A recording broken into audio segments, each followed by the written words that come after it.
मैं दिव्यांशी उपाध्याय। आज मैं हूँ बॉम्बे में और आज मैं अपने बहुत बेहद अजीज़ किसी खास इंसान से मिलने आई हूँ। कहने के लिए माँ को 2 बार अगर रिपीट किया जाए तो वो मामा होता है। तो आज मैं मेरे उसी होनहार, उसी दिल के करीब मेरे मामा से मिलने आई हूँ। इनका नाम मनमोहन तिवारी है। ये एक्टर हैं, ये एक बहुत अच्छे कलाकार हैं। इनको एक्टर कहना बहुत छोटा शब्द होगा, कलाकार एक ऐसा शब्द है जो इनके व्यक्तित्व को बहुत अच्छे से निखारता है। तो आज छोटी सी बातचीत मनमोहन तिवारी जी के साथ उर्फ मेरे मामा। तो चलिए इस वार्तालाप को शुरू करते हैं। का हाल बा? एकदम बढ़िया बा। बढ़िया बा। तू सुनाओ का हाल बा? हम तो नीवन बानी, रहुआ बताई कैसे ने? एकदम फर्स्ट क्लास बानी। बुतरू बच्चा बीवी सब ठीक? सब ठीक, सब बढ़िया, सब फर्स्ट क्लास। तो रहुआ हमके बताइए, हम तो जानता नहीं कि आप ऋषिकेश से हैं, एक नॉर्मल परिवार जैसे हम सब एक औसतन परिवार, वहाँ से एक एक्टर बनने का ही जज्बा, पहली बात था सपना तो छोड़ो, जज्बा, एक हिम्मत जौन एक मन ही जुटावा, तो वो कैसे जुटा आपके अंदर? ये जब हम छोट रही अपन स्कूल में पढ़त रही तब से ही हमारा मन में ये आ गेल रहे ख्याल कि हमारा एक्टिंग करे के बाद जब हम पहला बार स्टेज पे चढ़ल रही, सरस्वती शिशु मंदिर में पढ़त रही, तो स्टेज पे चढ़नी है और ये जब परफॉर्म करनी है और ये हमारा ताली मिलल है तो हमारा समझ में आ गया भाई कि यही काम है जो सबसे मज़ेदार काम है, यही में हमारा आनंद आता। तो वही घरे डिसाइड कर दे कि हम तो बड़ा होकर के एक्टर बनब। मैं ऐसा का भा जीवन में कि यहाँ तक पहुँचाई दिए, ऐसा का इंसिडेंट रही, कोनो ऐसा इंसिडेंट जौन आप शेयर करी? क्या कि एक के तो चोट ऐसा लगा था कि मैंने सोचा था अब तो कई के रहो ना, कोई चोट ना रहे। और ये तू बोलू ना कि जज्बा कहाँ से आयल है, तो ये एगो जज्बा ना एगो भूख रहे। जब हमरा पहला बार स्टेज पे चढ़ करके ताली मिलल, सम्मान मिलल, लोगन के हमरा तरफ देखे के नज़रिया बदल गई है, तो हमरा लागल कि यार ऐसे सुंदर काम नहीं खे।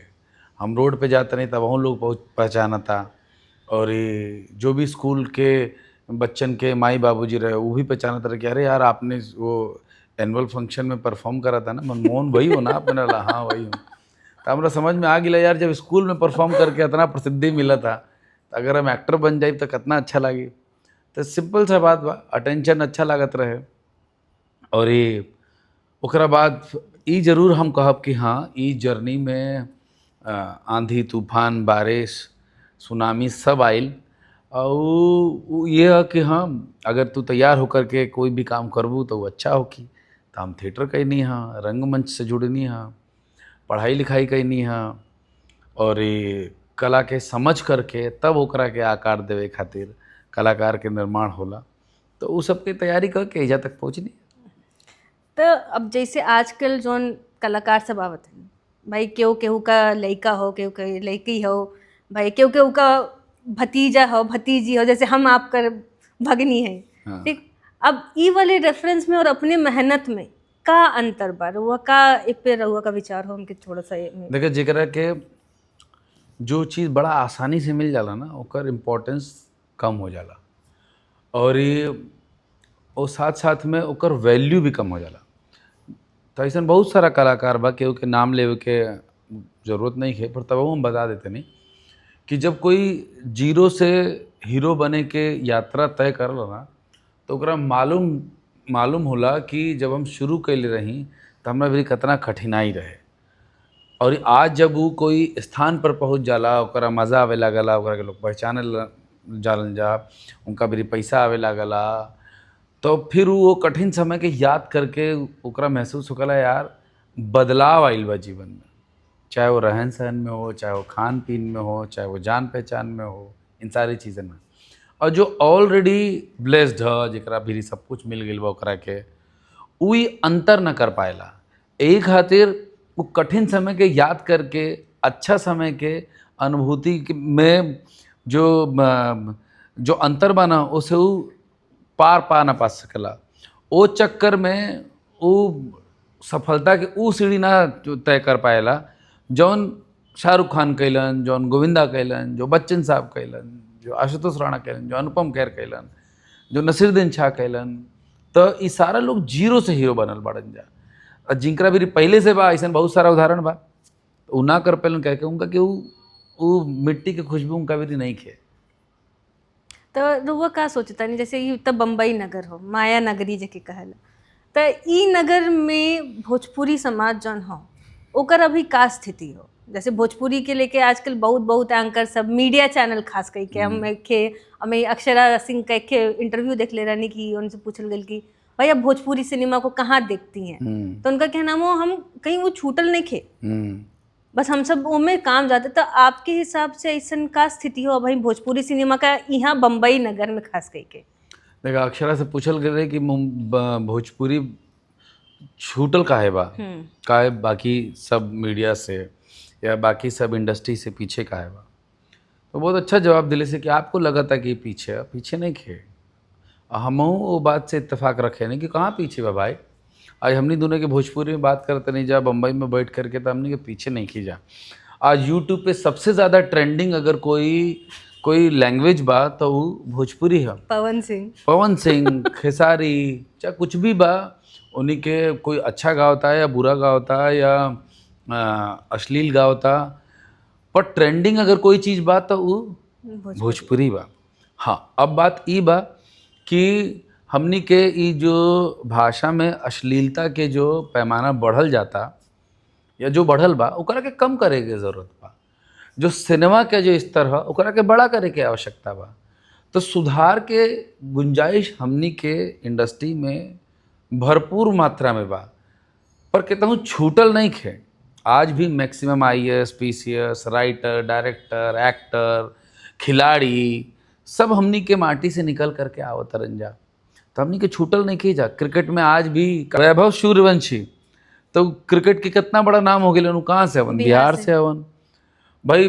धोनी कहाँ से रहन? अरे अपन रांची से रहन। तो कहे के मतलब चाहे वो खेल के दुनिया हो, चाहे राजनीति के दुनिया हो, चाहे वो पढ़ाई लिखाई के दुनिया हो, किसी भी क्षेत्र में अगर बात करा जा तो जो बड़का बड़का पुरोधा बड़का बड़का ज्ञानी भइल बड़न जा वो बिहार से बढ़ल में। तो छूटल कहाँ बा भाई? कुछ छूटल नहीं खे। एक से बढ़िया एक राइटर बिहार से, एक से बढ़कर एक डायरेक्टर बिहार से। तो ये सब भ्रांति है। चूँकि अश्लीलता हमनी के गाना में आ गई बा, म्यूजिक में आ गई बा, तो वो वजह से और वो लोग हिट हो गई बा। तो लोग सोचलन था कि इहे इंडस्ट्री है। ना भाई, इंडस्ट्री ना है, इंडस्ट्री सब कुछ ना। तो जैसे आप बोल रहे हैं कि अश्लीलता गाना में आई गई बा, तो पहले जौन शारदा सिन्हा जी का गाना रहल, भिखारी ठाकुर जी का लिखल जौन कजरी हो, चैती हो, विदेशी, ये सब में आपका कौन सा ऐसा बहुत दिल के करीब कोनो कजरी चैती ऐसा कोनो गाना बा जौन रवा गुनगुनाई थोड़ा सा? हम कहे कि हम जाने तानी रवा का आवाज़ बहुत निक बा, हम सुनले बानी, तो रवा थोड़ा सा गुनगुनाई। ना देखिए, विदेशिया अपना आप में बहुत समृद्ध है ना लोकगीत में। और ये शारदा सिन्हा तो मैंने शारदा सिन्हा वर्णन से परे है। उनका अगर ऊ ना रहती तो हमने के शायद हमने के लागत नहीं कि छठो मनित का तो जब तक उनकर गाना ना बाजला तब तक छठ पूरा ना होला। तो ये सब तो हमने के यहाँ के अनमोल हीरा जवाहरात हवन जा। तो और ये इनकर का गाना गाई हम बड़ा शून्य है, छोटा है इनका सबके आगे। बहुत अच्छा से हमरा हम भी कंठ हमरा भी नहीं है बहुत। हाँ, भोजपुरी गाना अगर तू कबू गाए खातिर हाँ, तो कोई भी जोन रुआ के लगे बहुत ऐसा हो कि दिल के करीब हो, जोन ऐसे बैठे बैठे हर एक चीज में गुनगुनाए के। जैसे हमार हो, हम कचौड़ी गली जोन हो, जोन बहुत पुरानी मालिनी अवस्थी जी गाए रहे इनकी, सेजिया पे लूटे काला नाग हो कचौड़ी गली सुन कैला बलमू। अब ये हो ऐसा हो कि जब बारिश हो चाहे एकदम तेज धूप है, हम कबो भी गुनगुनाई सके। तो रहुआ कौन सा गाना? मिर्जापुर से उड़ेले जहाजिया, उड़ेले जहाजिया, उड़ेले जहाजिया। अरे वाह। चल गईले रंगून हो कचौड़ी गली सुन कैला बलमू, सुन कैला बलमू, सुन कैला बलमू। ये सब यही बदे हम लोगों से बस पूछनी है कि का ऐसा चीज़ हो, क्या कि सब जने बोले थे कि भाई भोजपुरी में कुछ नहीं खेबा। अब जब मनई सुन लेते ना कि कुछ नहीं के बा भैया तू कहाँ बढ़ना, जरा सामने आवत रहुआ में का आखिरी संदेश देब समाज के लोग के जे ई सब कुछ देखे हमार सबका आपका और हमार वार्तालाप। अरे ई सब जेकरा लौकत नहीं खे, बिहार नहीं खे लौकत, बिहारी नहीं खे लौकत, जिनका भोजपुरी नहीं खे लौकत, जेकरा अवधी नहीं खे समझ में आवत, जेकरा मगही समझ में नहीं खे आवत, जेकरा मैथिली समझ में नहीं खे आवत, ई उनकर हम ये बोलब कि उनका भी वो चीज़ के ज्ञान कम बा भाई। वरना ई हर भाषा के अपन अपन अपन एक विरासत है, चाहे वो मलयालम हो चाहे वो तेलुगु हो। अगर आज तारा के तेलुगु मलयालम कोई भी भाषा आवला तो तारा खातिर एगो एड ऑन है ना, एगो प्लस है। तो जो भी हम ही ना कहब हमरा मलयालम नहीं आवत या तेलुगु नहीं आवत तो ओकरा के वैल्यू ना करब। ई तो हम ये बताइब कि वो आदमी के ज्ञान कम बा जो ए तरह के बात करला। तारा भी जितना ज़्यादा भाषा बा, जितना ज़्यादा संस्कृति के नॉलेज बा, जितना ज़्यादा कल्चर के नॉलेज बा, बोली के नॉलेज बा, तो उतना समृद्ध हो, हम उतना समृद्ध हैं। तब भाषा के ज्ञान समृद्धता के निशानी है, ई ना कि वो छोटापन के निशानी है। तो जो ई समझता ऐसा सोचता वो छोट बुद्धि का, हम ये कह। धन्यवाद मामा, धन्यवाद। हम तो एकदम तृप्त हो गई नहीं यहाँ के बम्बई का दरिया हमके तृप्त नहीं के कहले, लेकिन रउआ का बोली हमके तृप्त जरूर कह दिन। तो जनता ये रहल हमार और हमारे मामा श्री मनमोहन तिवारी का। आज इतना ही, अगले एपिसोड में फिर मिलल जाओ, फिर से कोनो एक नया चेहरा, नई कहानी, नई यात्रा। तब तक के लिए हमरे सबन के संगे बनल रही। नमस्कार। हर हर महादेव। हर हर महादेव।